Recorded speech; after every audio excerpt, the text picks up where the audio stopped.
ناظرین، ہمارے جسم میں جوڑوں کا بڑا اہم کردار ہوتا ہے۔ ان کی موومنٹ کی وجہ سے ہم کام کرتے ہیں، ہم چلتے ہیں، پھرتے ہیں۔ ناظرین، ہمارے جوڑوں میں جب دردیں ہوتی ہیں تو جوڑوں کے مختلف مقام پر مختلف درد ہوتی ہے، جو کہ مختلف تشخیص کا باعث بنتی ہے۔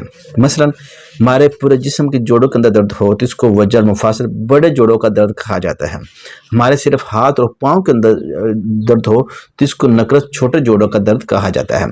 سرین اور کنسا کا درد ہو تو اس کو سرین کے جوڑ کا درد کہا جاتا ہے، اور اگر ہمارے گھٹنے کے اندر درد ہو تو اس کو وجہ الرکبہ کہا جاتا ہے۔ جسم میں دردیں ہوتی کیوں ہیں؟ ہمارے جسم میں دردیں تب ہوتی ہیں جب ہمارا مزاج یا کہ ہمارے جسم کے اندر تیزابیت، یورک ایسڈ، گینٹھے کی شکایت بڑھ جائے، پھر دردیں ہوتی ہیں۔